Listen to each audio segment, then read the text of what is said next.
There's a moment in your life where you just think enough is enough and you have to do something about it.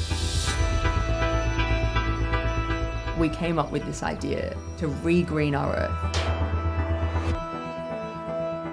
It's not normal that you try and create a high technology company that's farming millions of insects right in the heart of London.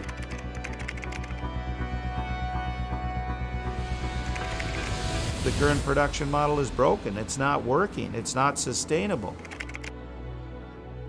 The farms that we have are capable of growing pretty much anything you can imagine.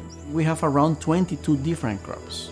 Bananas, a different species. Kale, chard, arugula, basil, mint. Black soldier flies.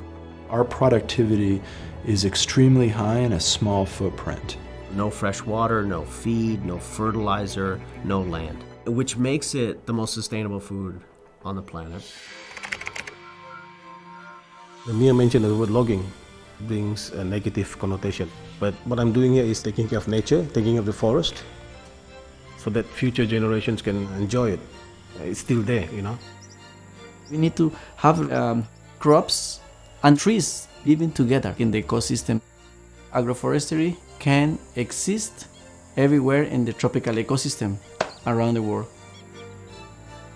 This is one of the solutions to save the forest. We need to use technology to scale up our restoration efforts. And the scale we're talking about is tens of billions of trees every year. It's a new step change in the way that we're thinking about global restoration. To think that you can print the name of a fish on a menu and then demand that from the ecosystem causes those stocks to decline very rapidly. So you can no longer say, I want swordfish, or I want tuna, I want salmon, I want shrimp. There's no more I want. For a small society like Palau, fragile environment, very limited resources, very limited opportunities, we have to basically live with the environment, maintaining the balance between harvesting and conserving. You're doing this to benefit your children. You're doing this because you have to think about tomorrow, the day after tomorrow, and the years coming. We could produce 100 times the current level of seafood production from offshore aquaculture.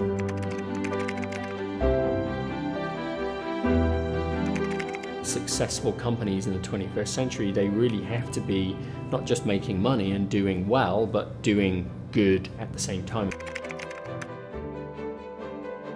We can use all our innovation and all our ideas to leave this world in a better place than how we found it. Everyone wants to feel that it's possible to do something, and if you've got a real hope story that you can transform, it becomes all possible and something that you can do. I want to show people that green solution works. Now people are starting to say, hey, what if? What else can we do? We're on a crest of a wave and it's all beginning to feel like it's got a real momentum behind it.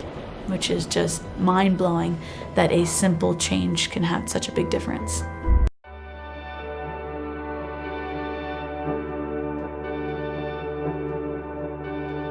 If what we really want to do is scale production of seafood, we can't be just solely reliant on wild stocks.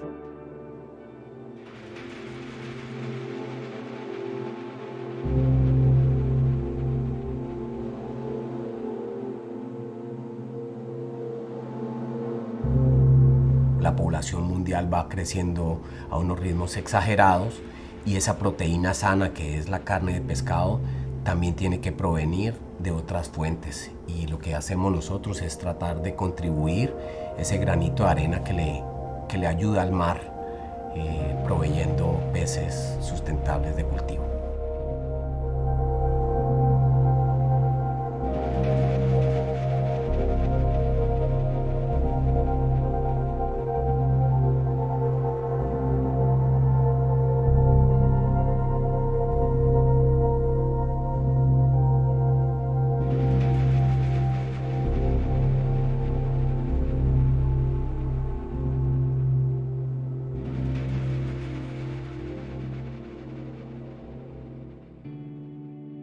Our offshore site is about 6 kilometres offshore and about 70 metres deep of water. And at this site we have our pens.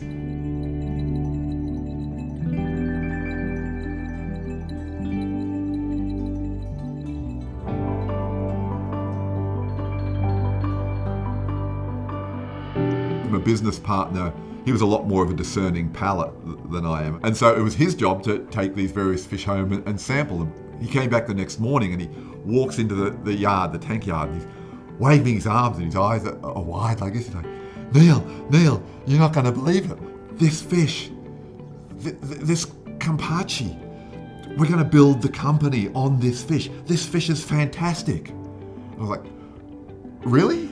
Yes, come, let's taste one. So we went over into the tank and scooped another one out and banged it on the head and sliced some sashimi up then and there, and from the very first taste, it was wow.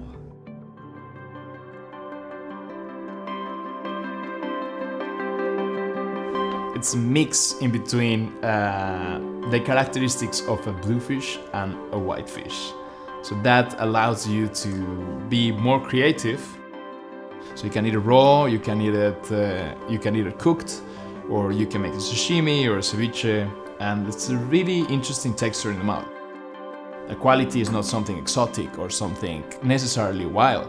Quality is something that is made and raised with respect.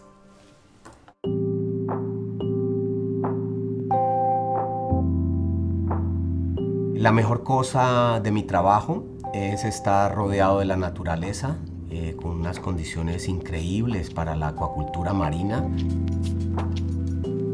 Nosotros estamos en condiciones de mar abierto, donde las corrientes son muy fuertes, las aguas son muy puras y el pescado está en su hábitat natural, sin ningún problema de densidades, de contaminaciones.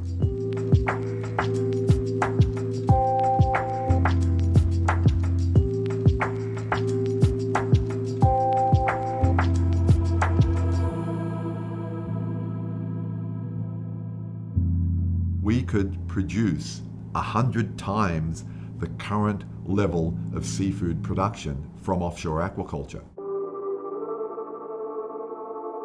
La acuacultura ya supera las cantidades que se pescan en el mar. No sé si vaya a reemplazar todo, pero sí creo que le va a dar un respiro para que el mar vuelva y produzca las cantidades que tenían. Our relationship with the oceans has not been a happy one. But there is a need for optimism. Let's start to think of solutions. There's that line from the Mary Oliver poem, "What will you do with your one wild and precious life?" And I like to paraphrase that. What will we do with our one wild and precious planet?